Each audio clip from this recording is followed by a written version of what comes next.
Alright, we are recording, and the mic actually is working now. Nah, I think it was just the Windows update. Because it does that, it decides, hey, I'm going to change all your audio devices. Anyway, Titan Quest 2, let's keep going. This guy. Copy code. Alright. What have we got to talk about? Was there anything else in those two? Okay. So, one is THQ Nordic has put out what the next mastery is for this. So presently, where am I going? Okay, over here. So presently, this guy's on Storm and Warfare. There's also Assassin and Earth. And the next one shall be Forge. So this is going to be inspired by Hephaestus, who the Titan technically, but well,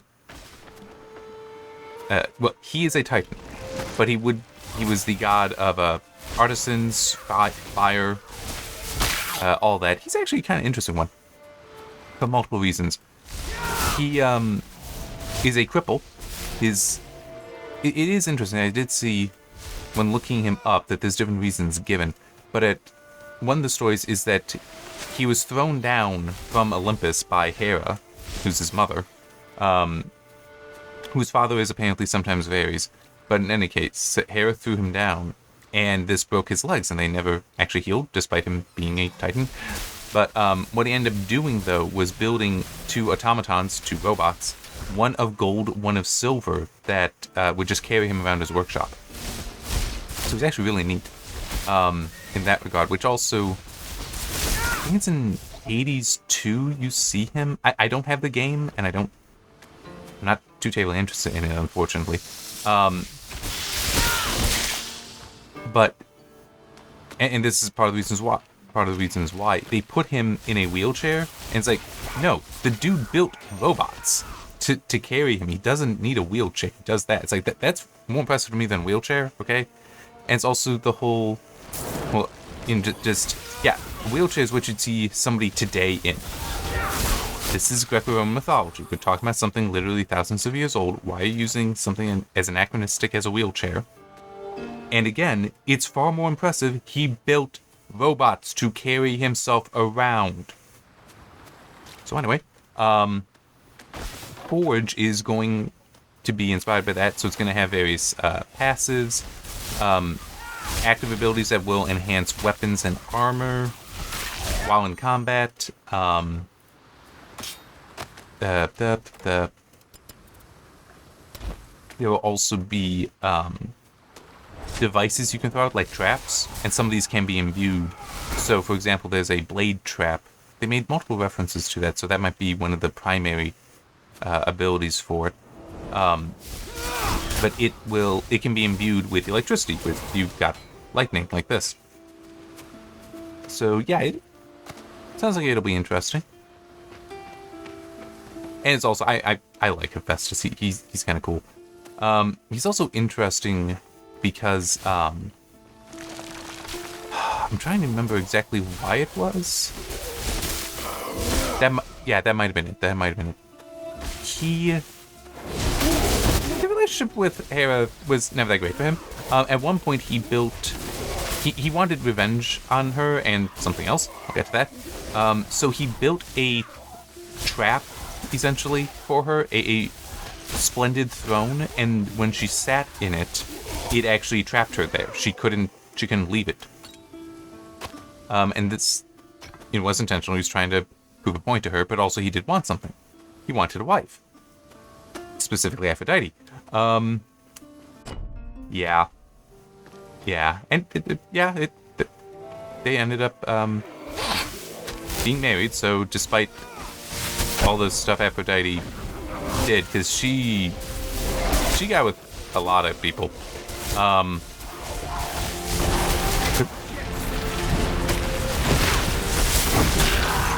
There we go. Okay. And you actually do see this in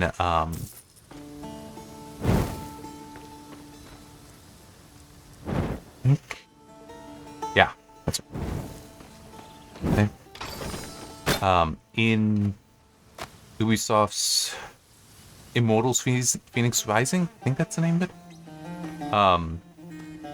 And you see some of this playing out there, but because one of the, I'm actually not sure if Ares, no, Ares should be a Titan. I just don't remember his lineage.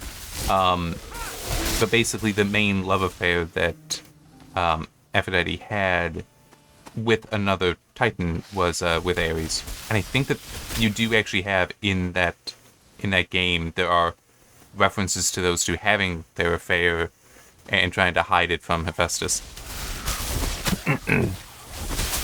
But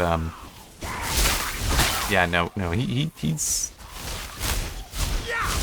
kind of cool. There's also that element of, like, I mean, he's the blue-collar Titan. The others aren't. I guess it's another reason to kind of like him a bit more.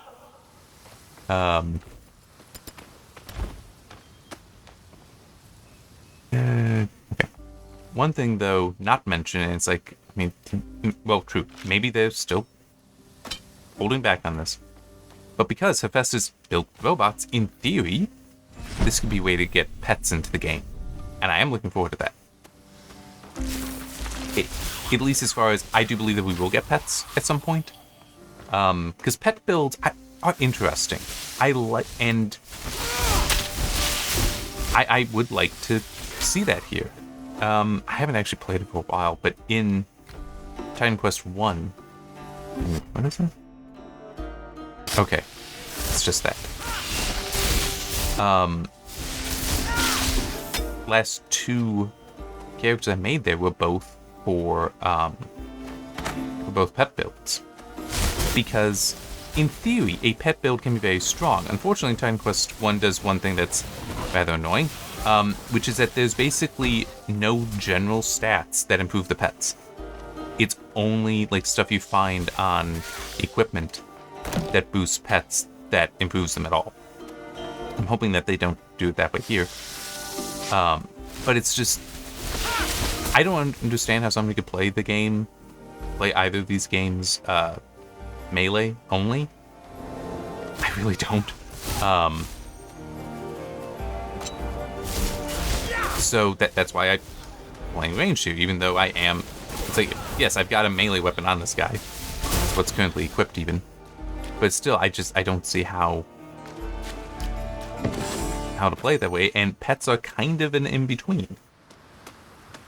So yeah, it is interesting, the idea of just, you know, like, letting them go out. It's also the element of, I find it fun when you can get a build set up that, look at that close. I like being able to get a build set up in a game where it is not that you are immortal, but you are very powerful, that you can basically just walk into situations and overcome it just by that. It's fun to be able to achieve that in a game. And so I would like to be able to do that with a pet build here. And it's also like in part of the reason why back in Marvel Heroes, when that was still around, I liked they changed her abilities, but at one point, Storm, you could get such powerful no room for that.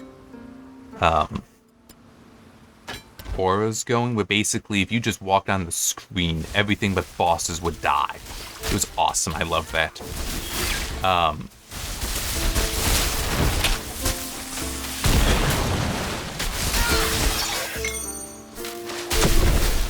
As I said, they did change things there. I mean, and it was part of a massive overhaul with a bunch of characters being changed. So it's like, you know, I get it. I get it. Don't get me wrong. I understand needing to rebalance that.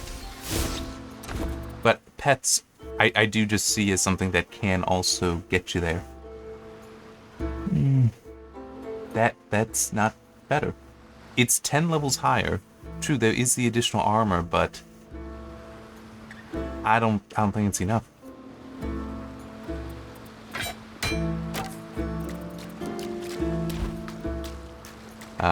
Enough to warrant upgrading.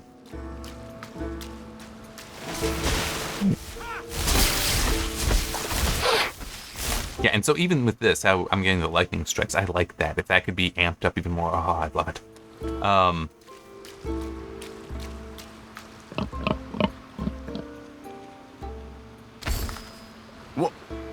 what am I... Oh, that felt odd. He also had some of that cursed food, just like the others.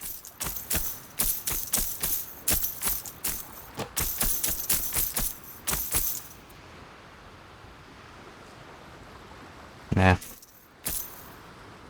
Alright, yeah, not really. Yeah. Okay.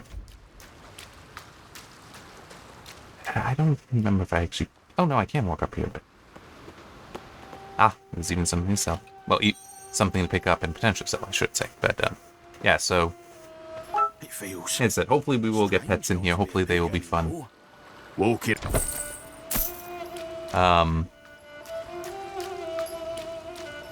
Also, something that this is... It's more of a me. I want to talk about this. I saw the news, and who knows, maybe there are people that watch this that'll also be interested that, well, though they likely would have already seen the news. Amazon has apparently greenlit a new Stargate series. And I'm not in the happiest of places because of that. Look, I love Stargate. I've got 2 versions of Stargate SG-1. I have a older... I think these do connect. Collector's Edition DVD set of SG-1.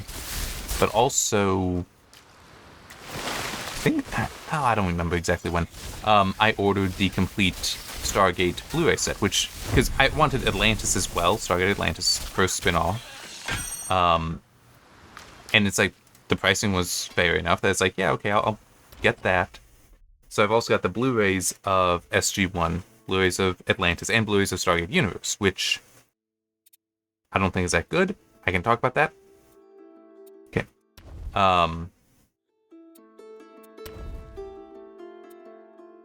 So it's like, you know, I really do love Stargate, and I was so happy when I saw a Blu-ray version of the movie, the original movie, on sale, because how the Stargate series are still on Blu-ray, I'm not entirely certain, because I do have this conspiracy theory, I'm pretty sure I've mentioned before, that Amazon, I think, basically pressures people, companies, to just go to streaming, because they probably make more money on streaming than selling the products. But yeah, so it's like, I got all that. And so it's like, yes, I'm very interested. It's like, oh, more Stargate, cool. Wait, it's Amazon. Why should I trust them? They've done Rings of Power. Yeah. And also Wheel of Time. Now, 2 things that are potentially helpful.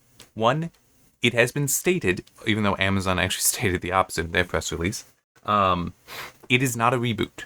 It is supposed to be another series. Okay, so it's like continuing what we already had.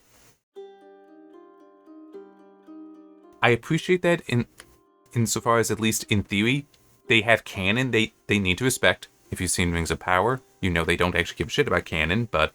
So there's that might be good, might be helpful.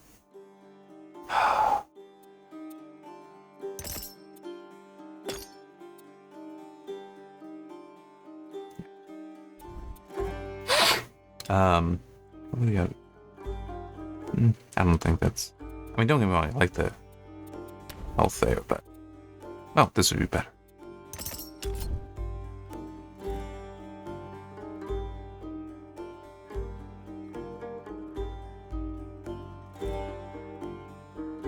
Let's go with that. Yes, it does hit my injury reserves, but anyway, actually, no, I should just keep going and talk about Stargate.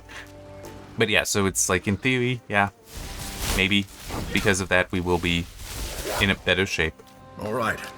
Glaucus said that there's a strong source of Nemesis energy within the Ichthian fortress to the north of here.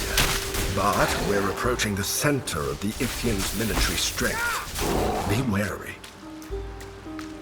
And also a number of the people that worked on the original series, SG-1 and Atlantis, are involved with this. So in theory, We have pedigree that will also help to protect the quality, ensure the quality of the show. I'm still, myself, hesitant, though. I will grant this, though. Well, okay.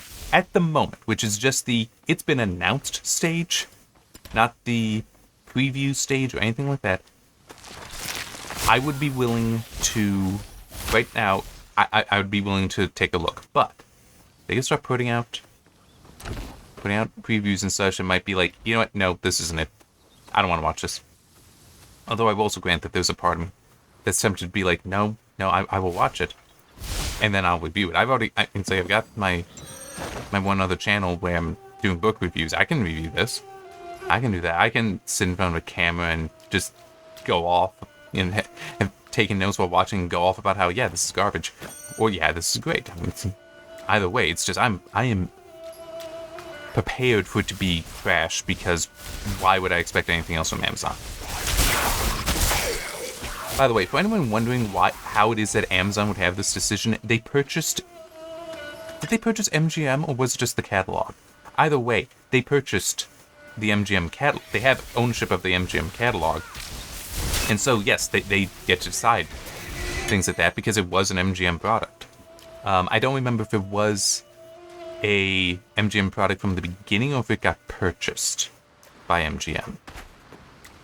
Because that was originally on Showtime, then it went to Sci-Fi Channel, and Sci-Fi is when you had it ultimately get the spin-offs. And I don't remember if Sci-Fi may have been under MGM at the time, or if it just got purchased at a later time. Yeah.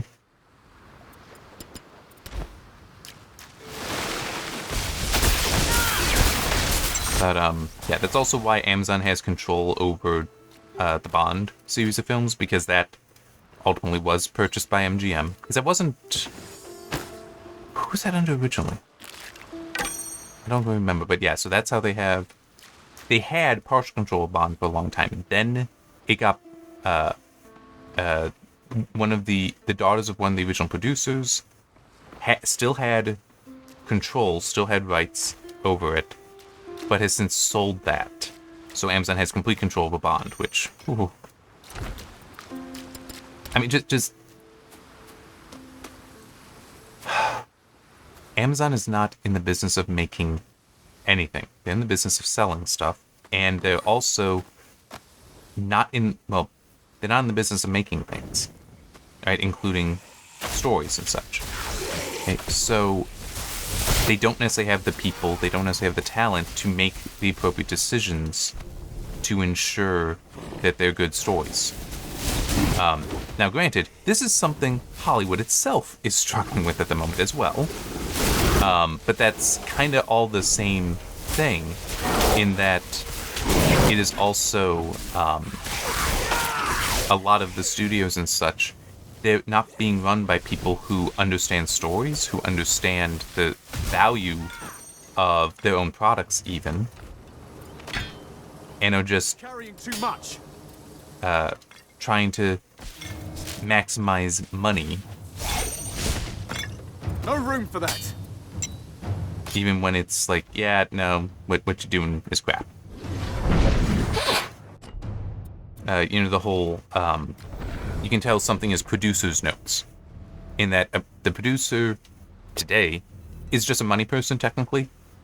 It's not how you always had been. Another straight welcome. Like, it used to be that a producer was the one who made sure it got done, and on time, on budget, stuff like that. But they've been getting more and more creative control, and they're not necessarily creatives. Yeah, I gotta...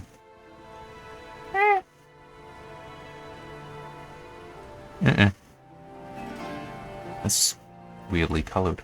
But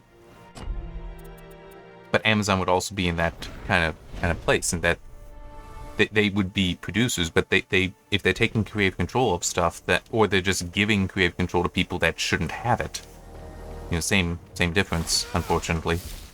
You end up with very bad products. I mean, like with Rings of Power, which I will admit, I've not watched any. I've just seen plenty of people talk about it. And what they talk about is like, yeah, it's clear they don't give it, that Amazon isn't caring about the canon of Tolkien's works. Because, I'm going to go back up. Like, there's some aspects to it that are clearly wrong. Like, in no way would be in agreement with what Tolkien had originally written. And some of it is, like, inexcusable things. So, like, the whole having Gandalf present in the Second Age. This is false. This is absolutely false. And even the things that... Okay. Oh, that 25% fulfillment chance. Oh, no, that's the same in both. Okay.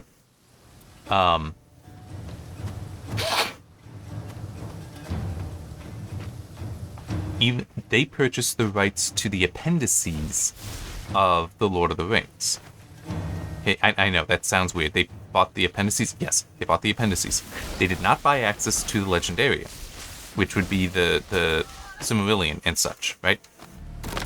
And this may sound weird, but the works that Tolkien published, which would be The Hobbit and The Lord of the Rings, the publishers had rights to. That eventually went to what was called, and I think it actually still is called, Middle-earth Enterprises. Okay? That is now owned by, and I think they have changed the name, I don't quite remember, owned by THQ Nordic. Sorry, not THQ Nordic, by Embracer Group. Embracer Group bought that. But this was after the deal with Amazon. But they, the Middle-earth Enterprises, sorry, is the one that it had control over Lord of the Rings and The Hobbit, so they could sell the appendices.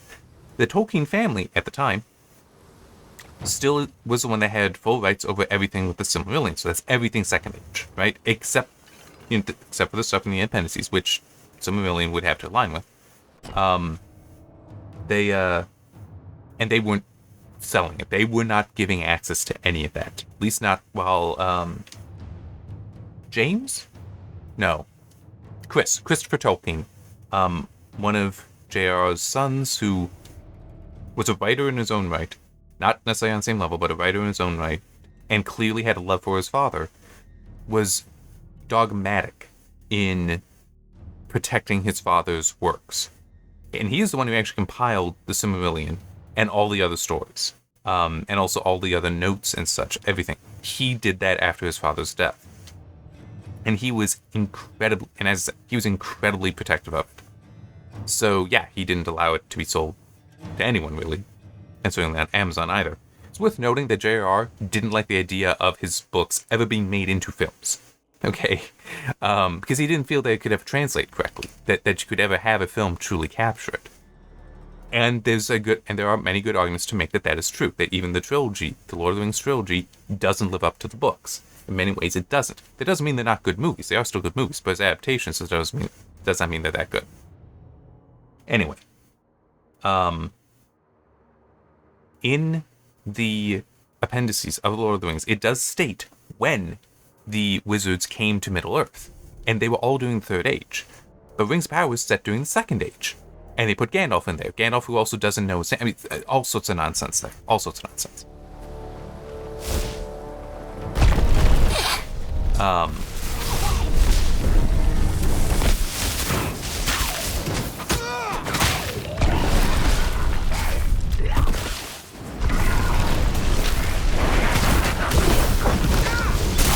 But yeah, I mean, it's like, it is very canonically wrong what they have produced. And there's other things as well. So like Galadriel, they show being present at events that she would never been present at, doing things that she never did, and such, because, I mean, I think they've even said, some of the people behind Rings of Power have even said that they are all they're doing is using the setting of Middle-earth. They're using that to just push their own stories. It's like, that's exactly not what you're supposed to be doing. I mean, that's just an abuse of the intellectual property. That you are trying to subvert, that you have no interest in the actual intellectual property. You're just trying to get your own across, but, well, I mean, I'll say it. If that's what you have to go to, that you just have to take somebody else's, that you abuse somebody else's IP in order to tell your story, it's a lousy story, then. Or more likely, you are a lousy storyteller. And it's like part of the reason why I've said this, and I think at one point heard that George R. R. Martin also said this, and it's like, I have no interest in reading any of his works, but I guess I agree with him. That a problem with fan fiction is if it's actually a good story, you should make sure you should write it as your own. You shouldn't tie it to somebody else's. Now, if you want to do fan fiction like on your own as practice writing, or just something that be shared with friends and family, never published, that's fair. That's absolutely fair. But if you want to tell your own, but if you have an idea for a story and you think it's good, don't tie it to somebody else's. Do not tie it to somebody else's story. Make it sure it is your story. Okay, tell it in your own way. And it's not just because of hypothetical legal protections by doing that. It's also just that way you are standing on your own legs.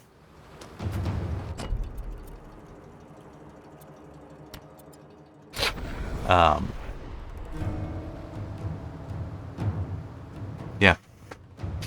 Plus it also means then that you're free to do various other things as well, because you're not limited by whatever the original creator did.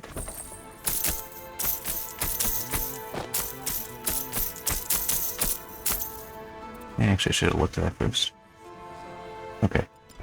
I remember that one now. I wasn't sure if I'd looked at it before. Yeah, I mean, the increased attributes is better, but... Have you seen? But I broke my leg. Yeah, well, I'm doing my best to shine them on. I also want to hit that I hope you're being careful. push everything up. You heard the legend of Queen Around. How long will our supplies last here?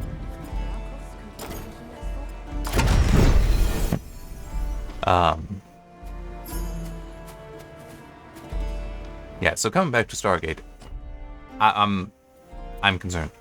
I am concerned because I don't know what to expect. Hopefully it will be more like SG-1 Atlantis than Universe. I dislike Universe, and I can tell you why. It doesn't feel like Stargate. It never did. The cinematography is different. It is more of a supposed to be in like the documentary kind of style, in like, oh, it's just it's a real camera there, as opposed to, no, this is just a television show. And also, none of the characters are likable, except for Eli. Eli's the only one who's likable.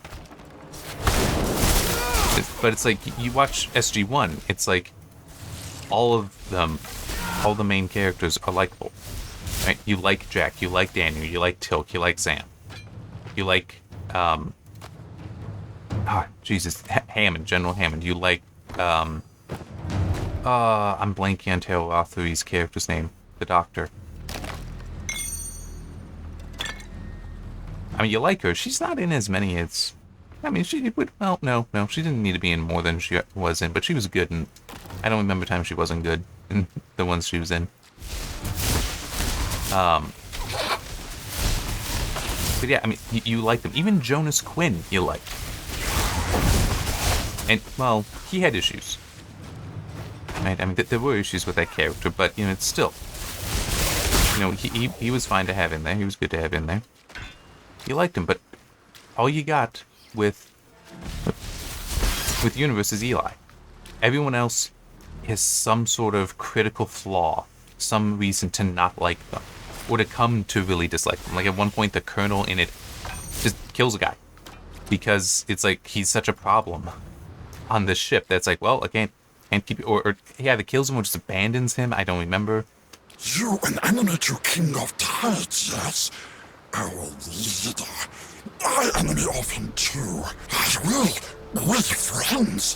But friend that You free me, and I'll tell you secret way into Fort.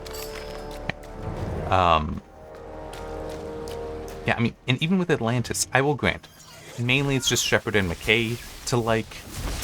I mean, Ronan's okay. Taylor varies a little bit, and just it's still mainly just Shepard and McKay that I feel are truly likable characters. Not that you can't like Ronan and Taylor. It's just, I don't know, they at times felt sort of one-dimensional. The Ichthyans invaded so many homes of the people to the south. It feels like justice that we've taken the battle to them for a change.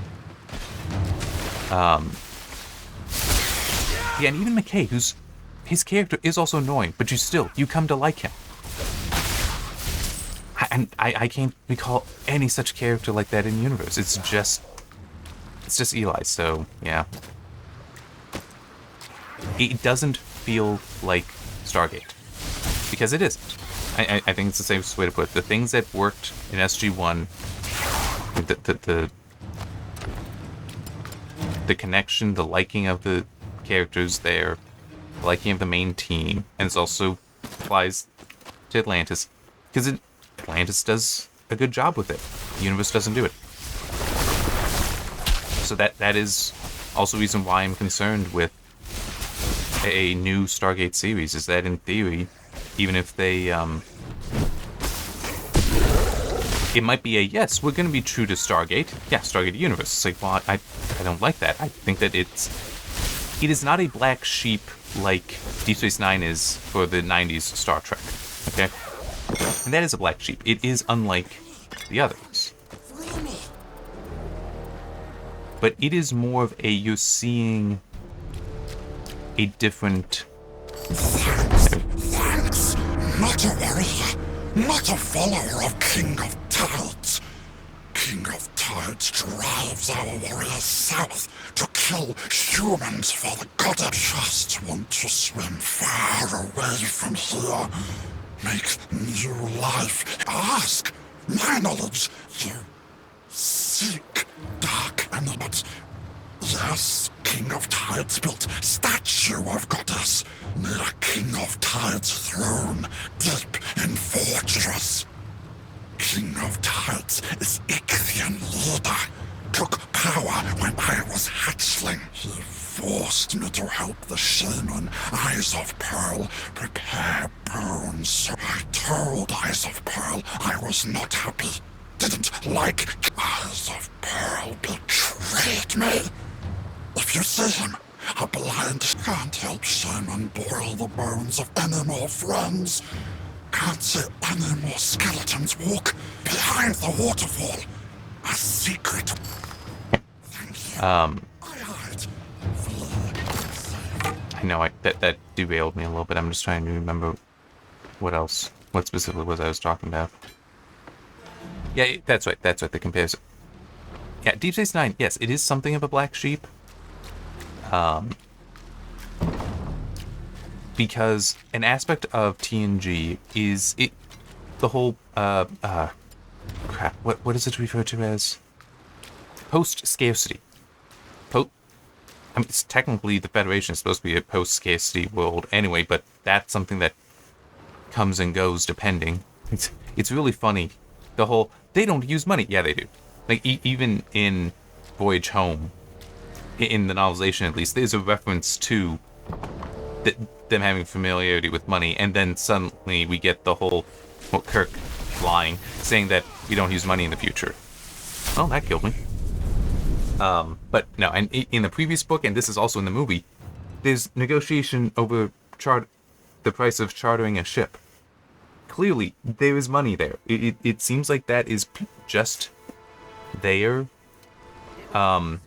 Whenever the storyteller, whether it's an author or a director, wants it to be there. It's very annoying. Plus, it doesn't make sense that you wouldn't have money in that. Because just because Earth might be post-scarcity, that doesn't mean that everywhere else in the galaxy is post-scarcity, and everywhere else in the Federation is post-scarcity. Anyhow.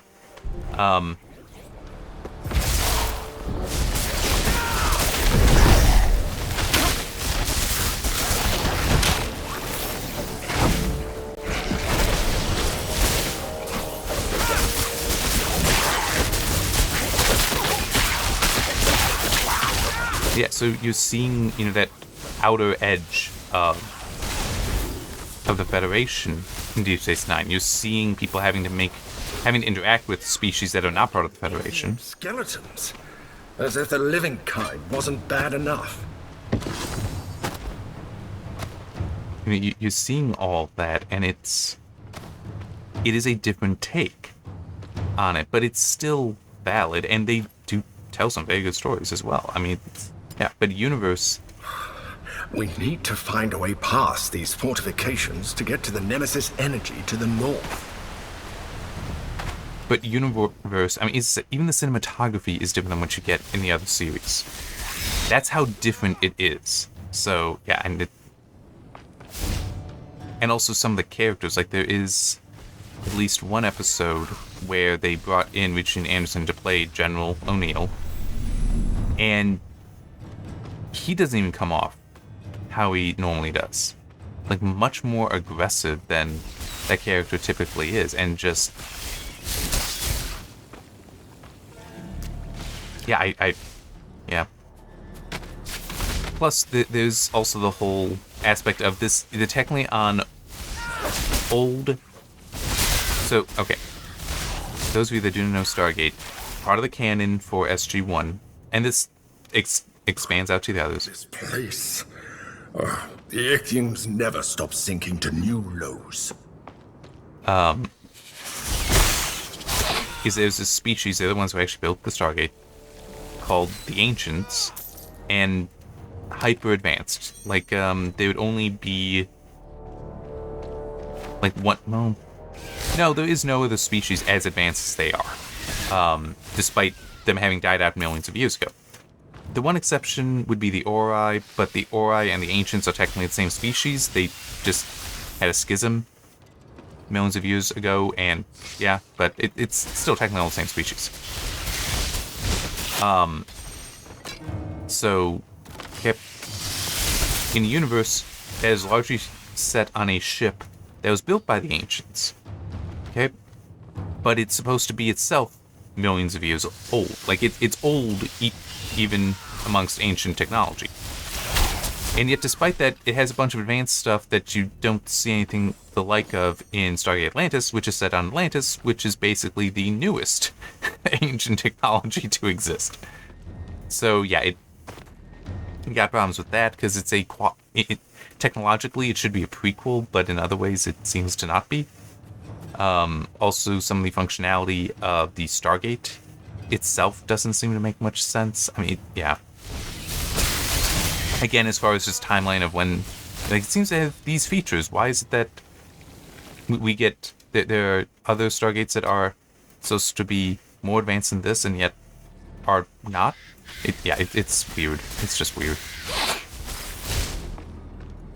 It's still as though I own it, and if I'm ever going to be able to, if I'm ever going to try to share Stargate with people, I would still share Universe. I mean, I would. But I'd make sure... I'd be careful on the timing of it. To make sure that it's like, okay, you like SG-1, you like Atlantis, or at least appreciate them. Okay, now we'll look at this. Because it is lesser, I want you to be able to separate out that this is different.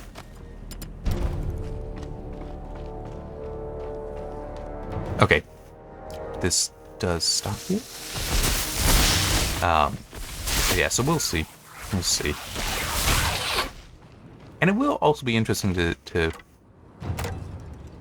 see a new story in Stargate.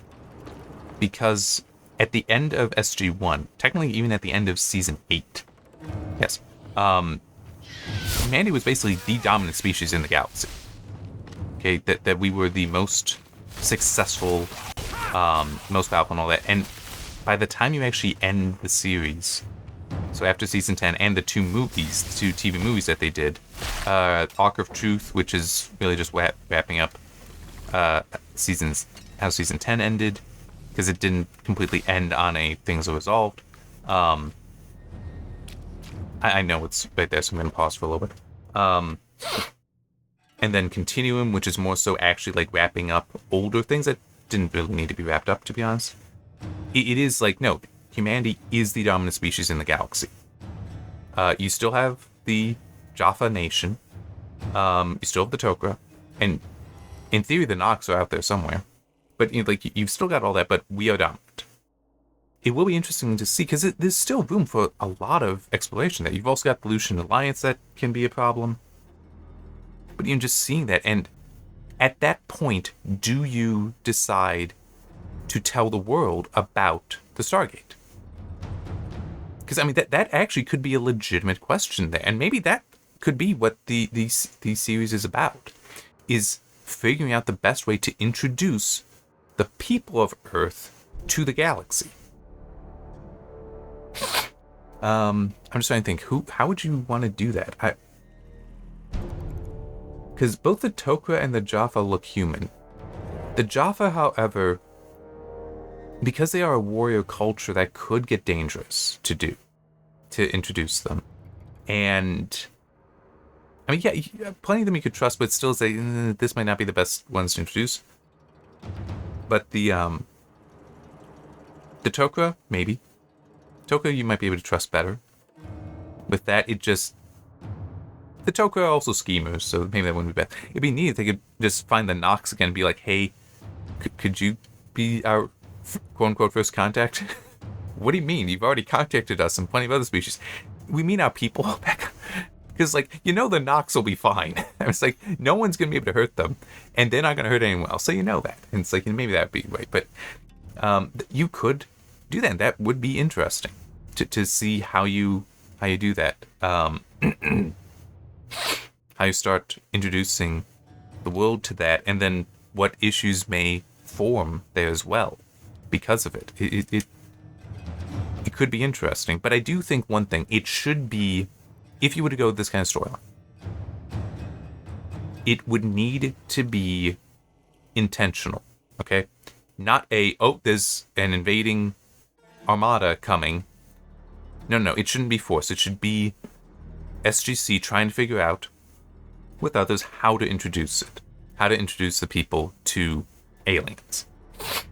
Along with the information that we're already allies with them, actually. We're good. This isn't a problem.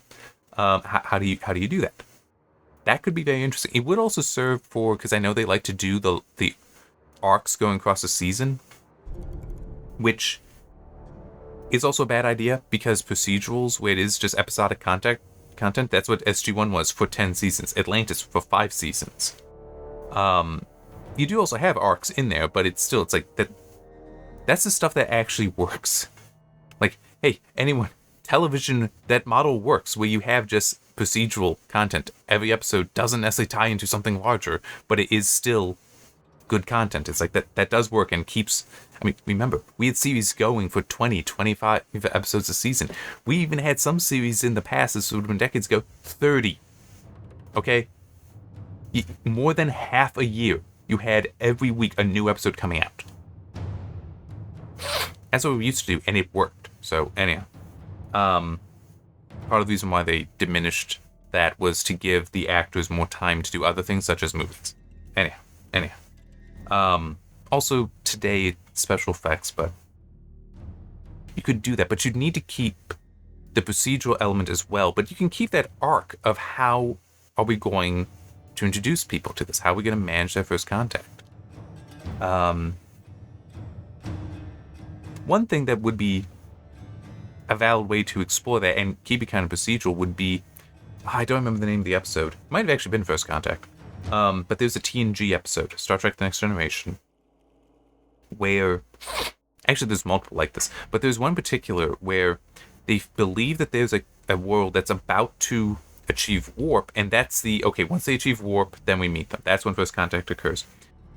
And Riker actually goes down to start living amongst them for a while in order to determine, are they actually going to be ready? Because they prefer to talk to get to know the culture, and then to meet the leaders and talk with them to prepare them for what's about to happen.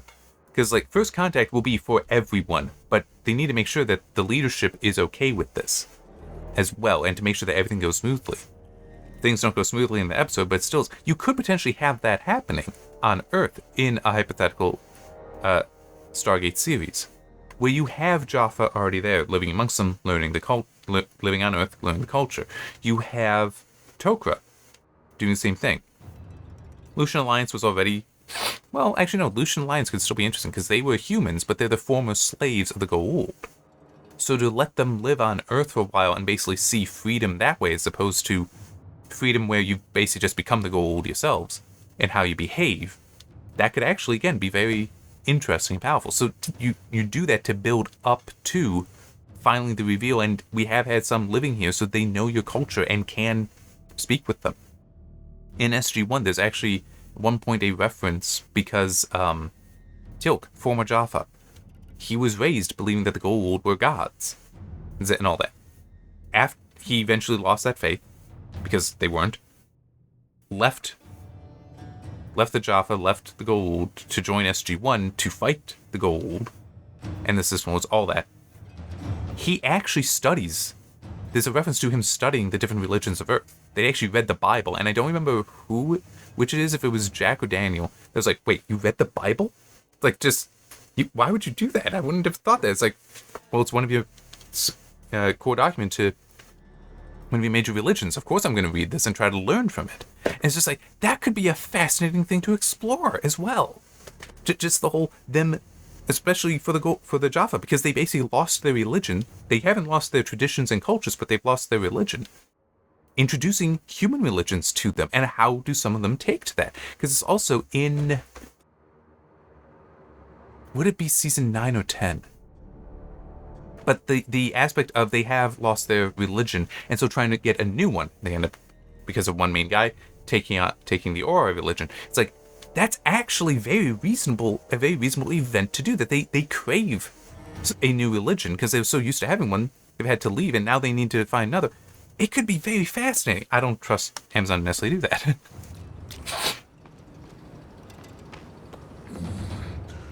I hear someone. Which assistant is that? Scales are red. Doesn't matter. Read spell from the scroll. King of Tide, wait. Your smell. Earth and sweat. A human. You're a human. Don't kill me. Have mercy, please. Last time I did try to talk my way through this, still end up attacking. I'm just wondering if there is any way. So I'm going to explore again to see if there is a way to avoid this. The lowly shaman used to boil remedies for the injured, help with egg hatching. King of Tides forces me to use dark witchcraft. You will face King of Tides. Kill it, drink a potion. Will give you strength. It's a poison, so. Mercy, human. I beg mercy.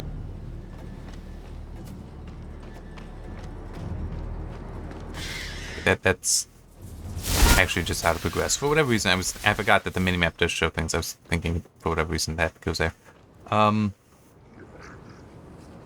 Yeah, no, so if I do that, he will still attack because I'll be poisoned. I'm just gonna attack him.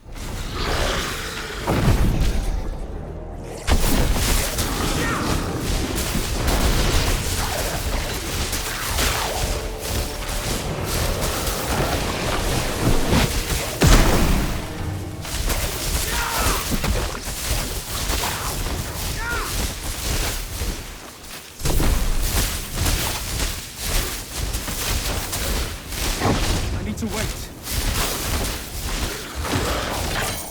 All right.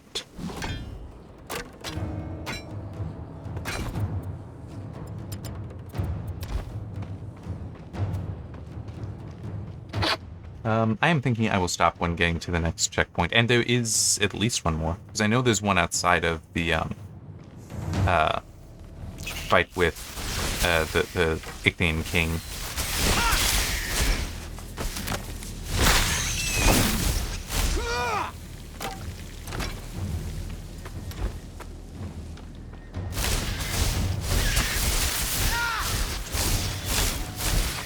By the way, a little bit of an aside, because the whole just that hypothetical idea for a Stargate story. I also had this idea for a hypothetical Star Trek story that I figured mention that, because it's, in a way, a little similar as far as trying to have a story that would both have an arc, but would still allow procedural content. And in some ways, it actually is very, very related. And that was for like a Star Trek story where you have a ship that is like monitoring a solar system, where they believe that that solar system, this dominant species there, is approaching the point that they will be able to achieve warp and then join the interstellar community, right? So it'd be just a science ship there that basically doesn't move, but at the same time, okay, so no, that would not be more powerful than what I have. So yeah, the main thing keeps it where it is, but it's also, it can, because hey, you're in the area, go do this. You'd have that freedom for that. That no, well, you're over here. You're right next door. Yeah, you got this mission, but go over there and check that out. Leave a probe with something in case you miss anything. Yeah, go and do that. It's like you'd be able to do that, but you'd also be able to explore the whole just stuff happening on the ship. Things completely happening on the ship, so-called bottle episodes. You have complete freedom to do that. You wouldn't necessarily have high-action battles because the ship wouldn't be meant for that. It's a science ship. I mean, could get into stuff, but yeah, it's like you could do things like that there. And I think that would be interesting. I also wish that that's kind of how Star Trek Enterprise went. Not where it was lingering outside the solar system, but just the keeping things smaller. Because guess what? Stakes are only what you make them. Okay, this is something about storytelling that does annoy me. That people don't understand this, including some storytellers. That stakes are what you make them. You can have a story that has... Well, you can tell a story where there's same level of stakes. It could be a romantic comedy, but the stakes of the couple finding each other, falling in love, all that, when told well, that story will have equal stakes to something like an Avengers film, where the whole of the planet is in danger. Okay, or even the whole of the galaxy is in danger. It's a question of how you tell it, how you present it. Is it given that meaning?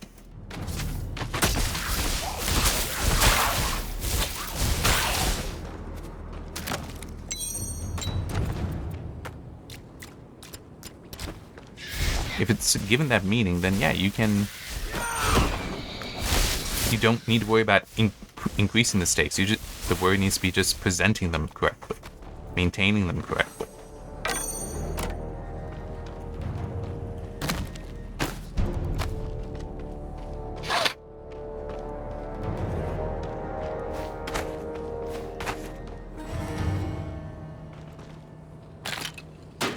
Oh, this is annoying.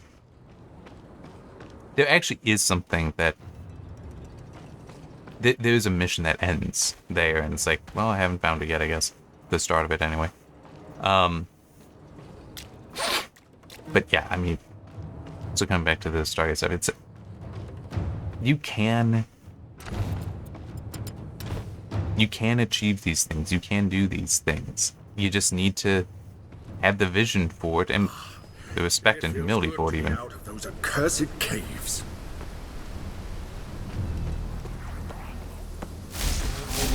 Oh dear.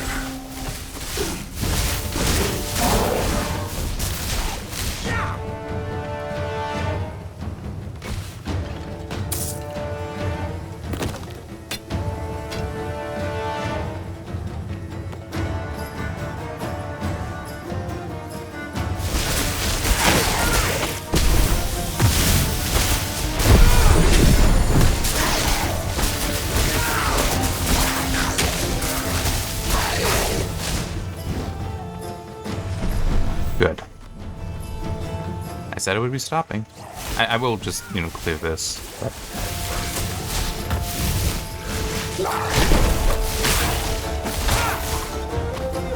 I'm just gonna take care of this.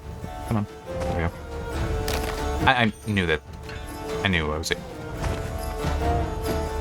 Like I said, I've played this already. Alright. There.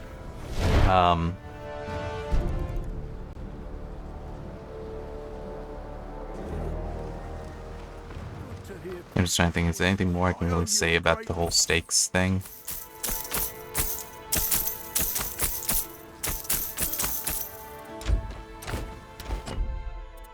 Unfortunately, nothing really came to mind for that.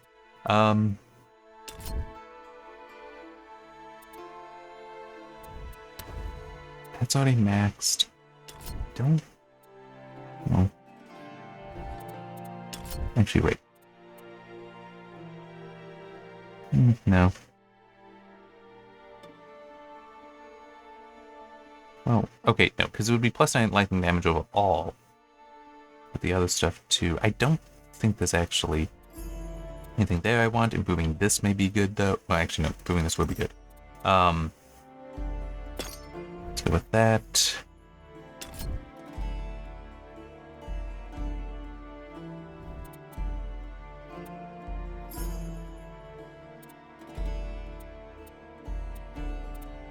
So everything is maxed there.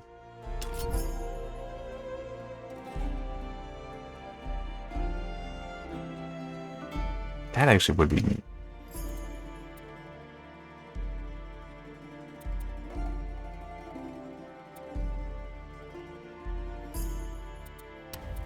Alright, so I'm thinking between this, which will... What do we got for these?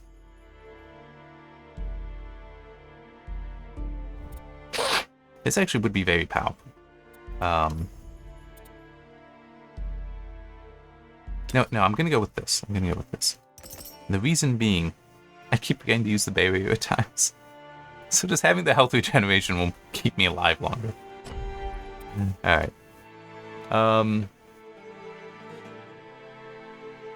Yeah, I'm just...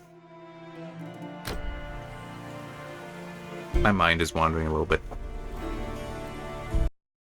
I guess, yeah, the stake thing. I'm just trying to think, what would be a good example? I'm just trying to go through. Is there one in the MCU where you do have it go from, like the Avenger, like after the Avengers, but before getting to Age of Ultron? Is there a story there that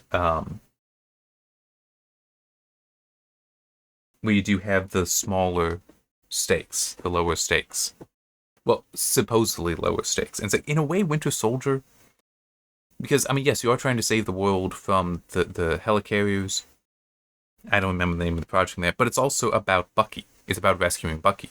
That is, for Captain America, in a way, at least equal, if not more important. It's only the more personal story, the one that you're connecting with more in that movie, is this just personal trying to save your friend. Iron Man 3 to a degree, but that's not a very good movie. What else was... See, it doesn't help that I don't remember everything. Ant-Man, that actually is, lower stakes. By the logic of, oh, well, it's not as significant as, the Avengers. Thor Dark World kind of is this... Well, yeah, no, that largely is. But no, Ant-Man is definitely lower stakes.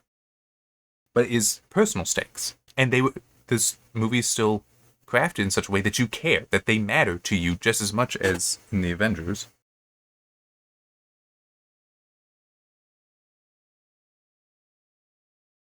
Oh, wait, no, Ant-Man is after Age of Ultron. I did not realize that. I'm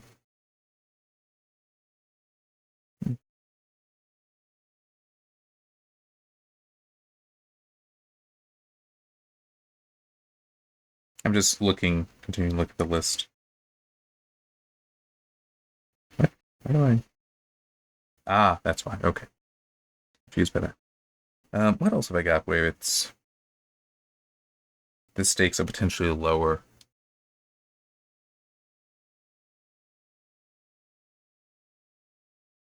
Are there any in the Star Trek movies?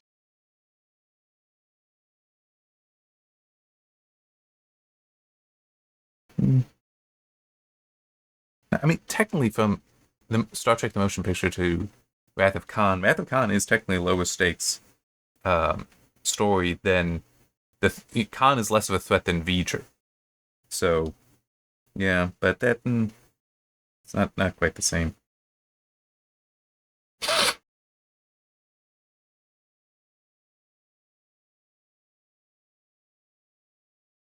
Anyway, it still is true what I said.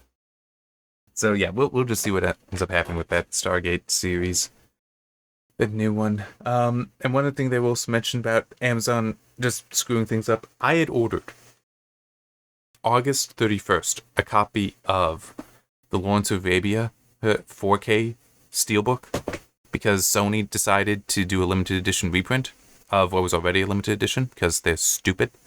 But they decided to do that. It's like, yes, pre-order that. And it was a pre-order. Today, I remember I recorded this on Friday, the day before this comes out. I got the email, Amazon canceling that order. And this was a pre-order. And let me actually try looking. Let me try looking. For when that was supposed to go live.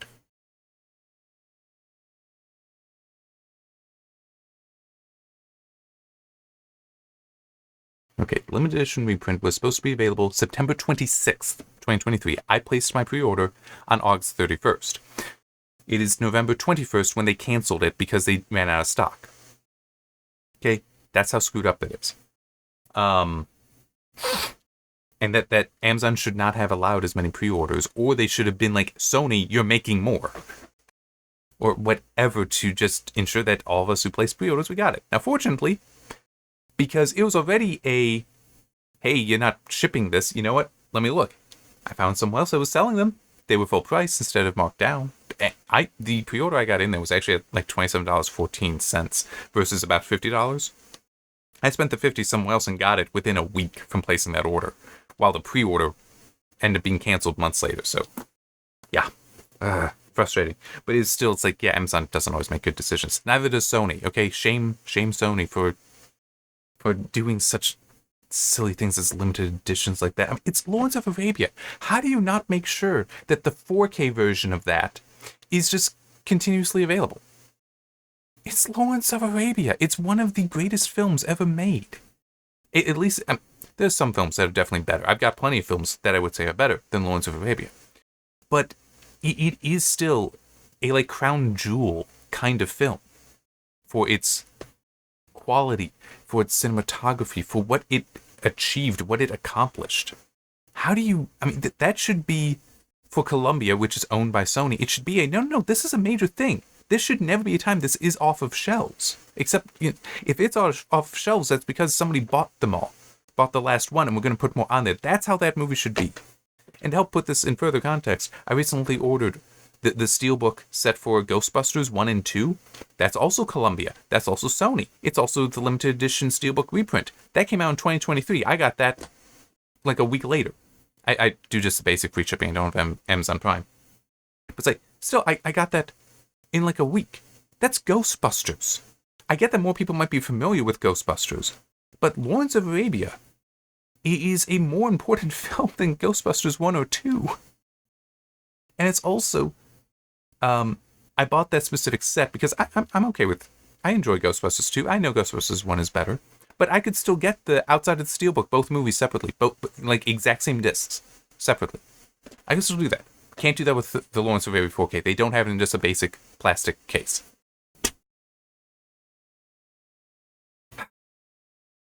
It's stuff like that that is a reason to not have much faith in Hollywood today. It's like you have greatness in your back catalogs, but you're the ones not allowing people to get and enjoy it. I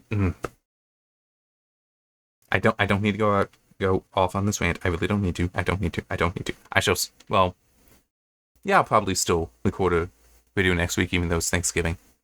Probably will. That was a breath I just took. Okay. See you next time.